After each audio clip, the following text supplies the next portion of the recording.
काजी फाइज और मंसूर अली शाह आमने सामने। सुप्रीम कोर्ट में क्या हो रहा है, बड़ी खबर आ गई। मैं आपको जवाब दे नहीं चीफ जस्टिस का जस्टिस मंसूर अली शाह को जवाब। मामला क्या है, जानिए खबर पॉइंट की स्टोरी में। Supreme court practice and procedure committee के मामले पर चीफ जस्टिस पाकिस्तान काजी फाइज ईसा ने सीनियर तरीन जज जस्टिस मंसूर अली शाह के खत का जवाब दे दिया है। सुप्रीम कोर्ट के सीनियर तरीन जज जस्टिस मंसूर अली शाह ने प्रैक्टिस एंड प्रोसीजर कमेटी के इजलास में शिरकत से इनकार किया था। जस्टिस मंसूर अली शाह ने खत लिखकर सदारती ऑर्डिनेंस पर तहफ्फुज़ात का इजहार किया था और जस्टिस मुनीब अख्तर के कमेटी से इखराज पर भी सवाल उठाया। जस्टिस मंसूर अली शाह के खत पर चीफ जस्टिस काजी फाइज ईसा ने जवाबी खत लिखा है। ताहम चीफ जस्टिस पाकिस्तान के लिखे गए जवाबी खत के मंदरजात तो सामने नहीं आ सके। चीफ जस्टिस पाकिस्तान ने जस्टिस मुनीब अख्तर को प्रैक्टिस एंड प्रोसीजर कमेटी में शामिल न करने की 11 वजूहात जरूर बता दी हैं। चीफ जस्टिस ने अपने जवाब में लिखा कि जस्टिस मुनीब अख्तर का सीनियर जज से रवैया इंतहाई सख्त था। ऐसा जस्टिस मंसूर आपके इसरार पर किया गया। कानूनन आप इस बात पर सवाल नहीं उठा सकते कि चीफ जस्टिस किस जज को कमेटी में शामिल करे। मैं हमेशा एहतसाब और शफाफियत का दाई रहा हूँ। जस्टिस मुनीब अख्तर को कमेटी में शामिल न करने की आपको वजूहात भी बता रहा हूँ। चीफ जस्टिस का खत में कहना था कि जस्टिस मंसूर अली शाह, कानूनन आप ये भी नहीं पूछ सकते कि मैं तीसरा रुकन किसे नामजद करूँ या किसे ना करूँ। ताहम चूँकि मैं हमेशा एहतसाब और शफाफियत की हिमायत करता रहा हूँ, मैं वजूहात फराहम करूंगा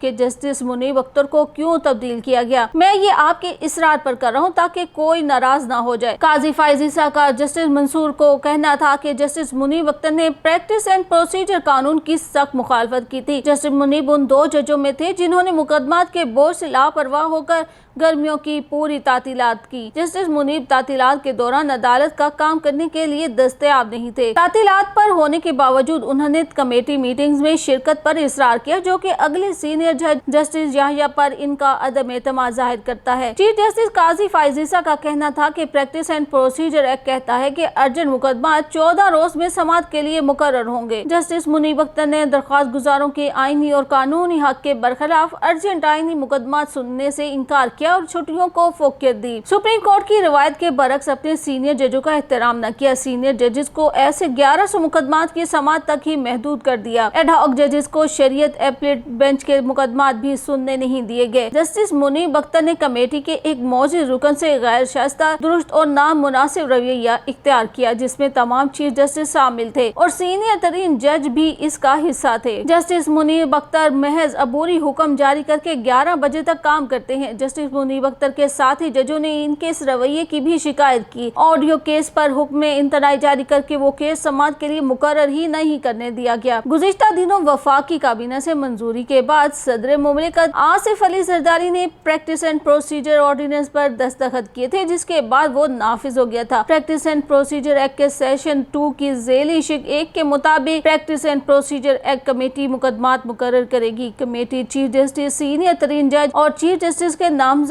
जजेस पर मुश्तमिल होगी, जिसके तहत जस्टिस मुनीब अख्तर 3 रुकनी जजेस कमेटी से बाहर हो गए और चीफ जस्टिस काजी फाइज ईसा ने उनकी जगह जस्टिस अमीनुद्दीन खान को कमेटी रुकन नामजद किया था, जिस पर जस्टिस मंसूर ने तरमीमी ऑर्डिनेंस पर तहफ्फुज़ात का इजहार किया और जजेस कमेटी इजलास में बगैर शिरकत चले गए। जस्टिस मंसूर अली शाह ने इजलास में शिरकत से इनकार करते हुए 3 शराइत आयद कर दी। उनका कहना था कि कोई वजह बताए बगैर जस्टिस मुनीब अख्तर को कमेटी से हटा दिया गया। वजूहात भी नहीं बताई गई। अपनी मर्जी का मेंबर कमेटी में शामिल करके मनमर्जी की गई, जो गैर जमहूरी रवैया और वन मैन शो है। उनका कहना था कि चीफ जस्टिस की ज़ात में इंतजामी मामलात का इर्तिकाज़ गैर जमहूरी और अदालती शफाफियत के असूल के बरक्स है। उन्होंने कमेटी में शिरकत की 3 शराइत आयद करते हुए कहा कि जब तक फुल कोर्ट इस ऑर्डिनेंस की आईनी हैसियत का जायजा नहीं ले लेती, कमेटी में नहीं बैठूंगा, या जब तक फुल कोर्ट ऑर्डिनेंस के जरिए तरमीम पर अमल दरामद का फैसला नहीं करती, कमेटी में नहीं बैठूंगा, या फिर जब तक चीफ जस्टिस साबिका कमेटी बहाल करते हुए जस्टिस मुनीब अख्तर को शामिल नहीं कर लेते, कमेटी में नहीं बैठूंगा। खत में मुतालबा किया गया कि सदारती ऑर्डिनेंस पर सुप्रीम कोर्ट का फुल कोर्ट बेंच बनाया जाए या इंतजामी साइट पर फुल कोर्ट इजलास बुलाया जाए, जिसके बाद अब चीफ जस्टिस काजी फाइज ईसा ने अपने जवाबी खत में वो वजूहात बयान कर दी हैं जिनकी वजह से जस्टिस मुनीब अख्तर को कमेटी से बाहर किया गया।